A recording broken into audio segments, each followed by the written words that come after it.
una encuesta de Ipsos para el Observatorio del Crimen y la Violencia, han determinado con toda claridad que en los últimos 12 meses la gente que ha sido entrevistada ha constatado que en su barrio los negocios como bodegas, peluquerías o restaurantes, etcétera, han cerrado en este último año como consecuencia de la inseguridad ciudadana y en particular también de la extorsión. Ricardo Valdés, ex viceministro del Interior, que está conectado aquí en Radio Exitosa. ¿Cómo está? Muy buenos días, bienvenido a Exitosa. Buenos días, gracias. Gracias. Vamos a hablar sobre un tema que es sumamente importante y es la realidad de miles de peruanos, de millones de peruanos que tienen un negocio y que tienen ese miedo principal porque lo escucho, lo converso en las calles. ¿Qué hay si yo abro un pequeño negocio, si salgo a la puerta de mi casa y soy víctima de la extorsión?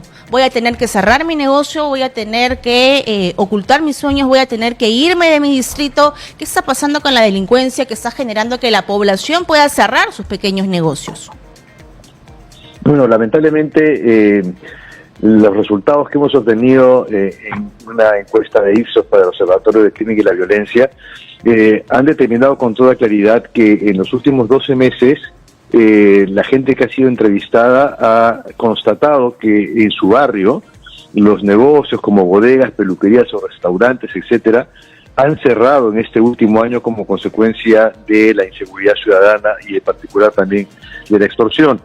El volumen de respuestas positivas frente a este hecho, es decir, que dicen que sí les consta cómo la inseguridad ha afectado la actividad económica en su entorno, en su barrio, alcanza hasta un 50% en Lima metropolitana y a nivel nacional un tercio del país, un 32%, que equivale a cerca de 8 millones de personas, han constatado que en su entorno han cerrado los negocios como consecuencia de la inseguridad. Y esto obviamente es una información complicada porque esto es una constatación y por lo tanto hemos podido también cruzar con otras informaciones de otros empresarios, no solamente lo que son bodegueros, que también han manifestado... Los negocios portacalle, ¿no? Que son los más vulnerables. Sí, exacto, esos son los que han manifestado, inclusive a nivel de las empresas grandes. La Sociedad Nacional de Industrias también ha generado información diciendo que el 45% de sus empresarios también han sido víctimas de la violencia y de la inseguridad. Ese es el panorama. Así es. Incluso aquí, señor Valdés, lo peligroso es que los pequeños empresarios deben transar con los delincuentes, ¿no? Imagínense ese nivel de riesgo. Y muchos de ellos dicen, bueno, debo seguir pagando cuentas con los bancos, debo seguir con ese negocio, debo seguir adelante por mi familia. Y permiten que se le ponga un sticker y permiten el poder pagarle lo que el delincuente le pide. Incluso hay algunos empresarios que dicen, yo le pago a 2 distintas mafias criminales. Sí, lamentablemente esta modalidad del cobro de cupos se ha extendido en buena parte de la zona urbana de las grandes ciudades del país. Esto que se originó así para digamos, empresas, para negocios, para transporte público en la ciudad de Trujillo, ya se encuentra como un hecho constatable en las principales ciudades de nuestras regiones y sobre todo también aquí en Lima, donde no solamente se está pagando negocio, sino también para poder vivir. Es decir, hay gente que está generando estos stickers y dando el servicio, entre comillas, de seguridad por un cobro semanal para que la gente pueda sentirse, entre comillas, protegida. En la práctica están amenazadas por estos extorsionadores que ya han llegado a simplemente hasta exigir por poder entrar a un vecino a su casa, ¿no? Así estamos. Y este reporte también arroja de que se ha movido aproximadamente 4.000 millones de soles anuales solo mediante la modalidad de los préstamos gota a gota. Exactamente, sí, aquí hemos recogido información de la Federación Peruana de Cajas Municipales de Ahorro y Créditos que afirman que inclusive por lo menos son 4.000 millones anuales y que esta cifra podría inclusive crecer mucho más. Lamentablemente este crédito del gota a gota puede alcanzar intereses de un mínimo de 500% al año hasta 1.400% al año, y esto se debe a una modificación que hizo el Congreso de la República en donde se estableció en marzo de 2021, se estableció un tope a las tasas de interés, con la finalidad, dicen, de evitar la usura, pero lo que ha generado, así es peor el remedio que la enfermedad, y lo que ha generado es que se amplíe el concepto del gota a gota, porque los emprendedores que no tenían registro con el sistema formal y por lo tanto su nivel de riesgo es un tanto mayor, han dejado de poder acceder a estos créditos formales del sector financiero, y de un momento a otro, en el 2021, cerca de 220.000 empresarios tuvieron que recurrir al sistema informal, y entre ellos, obviamente, a los informales del gota a gota, que cobran tasas realmente impagables, y al ser impagables son víctimas de las amenazas, ¿no? Y el informe también revela la percepción que tienen los peruanos frente a las acciones de ese gobierno para frenar los actos criminales como el estado de emergencia. El 59% de la población, de los limeños, considera que el estado de emergencia ha tenido resultados malos o muy malos. Así es, y a nivel nacional tan solo un 9% considera que ha sido exitoso el estado de emergencia. En general, la percepción en Lima es del 59%, como lo he explicado, pero a nivel nacional es del 52%, es decir, más de la mitad del país considera que el estado de emergencia, cuando ha vivido en un distrito que ha sido incluido en esta estrategia, que en realidad sus resultados han sido, bueno, insuficientes, ¿no?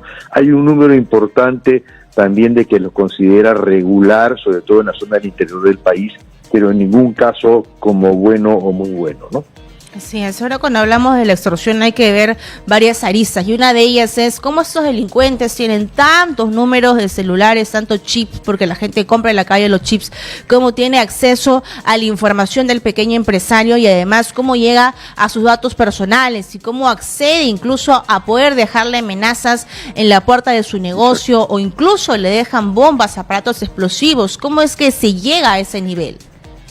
Lo que están mencionando es muy importante, porque precisamente la poca efectividad de un estado de emergencia en relación con la extorsión, que es lo que más está afectando en estos momentos, la propia encuesta también determina que los mecanismos a través de los cuales se hace llegar los mensajes sospechosos o fraudulentos son a través, en un 27%, a través de la mensajería vía celular, en un 26 y 17% WhatsApp y Facebook, un 7% llamadas y un 3% correos electrónicos.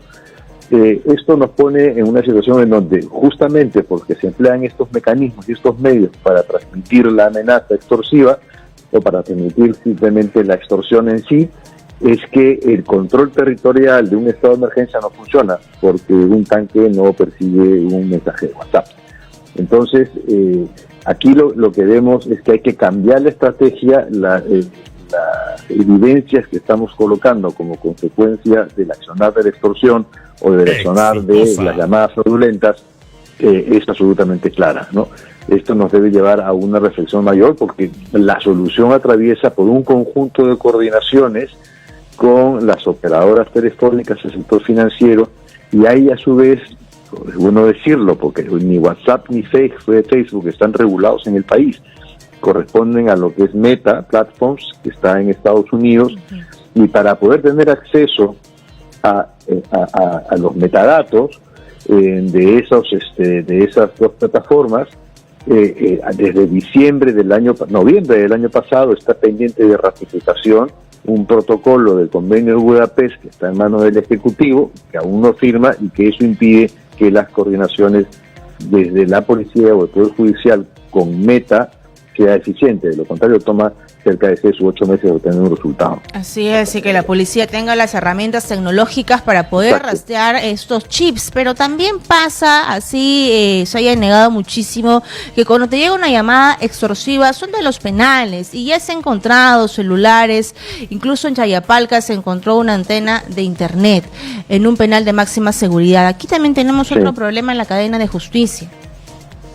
Mire, este es el tercer informe, pero en el segundo informe pusimos en evidencia también la necesidad de una experiencia que se tuvo hace muchos años, que fue exitosa, fue por muy poco tiempo, y ahora estamos proponiendo que con las tecnologías y los avances del caso, esta experiencia del control del ingreso a los penales se tercerice al sector privado para que no entren a los penales celulares, chips, droga, armas, etcétera. Es decir, tener un sistema como que tenemos en los aeropuertos, cuando se pasa por rayos X, etcétera, eso es lo que corresponde hacer en los ingresos de los penales. Tenemos 69 penales, al menos habría que hacerlo en Lima y en los principales y en los más, digamos, más peligrosos que hay en el interior del país. De lo contrario, digamos, el sistema que hay ahora no permite el uso de la tecnología para poder detectar este tipo de situación. Y dice usted bien, porque buena parte de las extorsiones se originan precisamente en los penales en nuestro país. Y es necesario tener este mecanismo que ya el Premier en su investidura mencionó que se iba a poner en práctica lo que habíamos recomendado en el segundo reporte, pero lamentablemente tan solo en 2 penales, y esto se requiere hacer al menos en los más peligrosos, ¿no? Así es. Ahora, según ese reporte, las cifras son dramáticas, son extremas, cifras en rojo, la población que no confía en las acciones de ese gobierno, la población que ha visto, según usted indica, el 50% de los limeños han visto negocios cerrados en sus alrededores, y esto es sumamente grave porque estamos ya en un contexto electoral, ¿no? Entonces, a mí lo que me preocupa es que la población podría buscar las medidas más extremistas, más fantasiosas, y que podríamos caer nuevamente en un mal gobierno. Sí, porque en realidad aquí lo que hace falta no son medidas extremistas. Nuestro Código Penal es durísimo. Si comparamos las penas que tenemos en el Perú, que además son acumulables. Hay penas y condenas extremas, ¿no? 30 años y sí, que, por ejemplo, te robas un celular. Correcto, ¿no? Y además encima son acumulables, es decir, porque yo puedo tener una serie de delitos y me van a acumular y bueno, entonces es la solución, vemos que no pasa por ahí porque tenemos años de poner penas duras y tenemos años en donde vemos que la criminalidad sigue creciendo, es decir, no hay un efecto disuasivo con respecto a este tema, sino lo que hemos conseguido más bien es un problema en los penales, no, porque hemos incrementado, ya hemos pasado los 100.000 internos, estamos cerca de los 104.000 ya, y sin embargo, de ese volumen tan grande de internos en los penales, lo que no cambia es la cifra de extorsionadores que están presos. Es decir, que no existe realmente una actividad de investigación, de una estrategia de inteligencia que permita dar con los extorsionadores, con los diversos tipos de extorsionadores, porque hay muchos tipos de extorsionadores.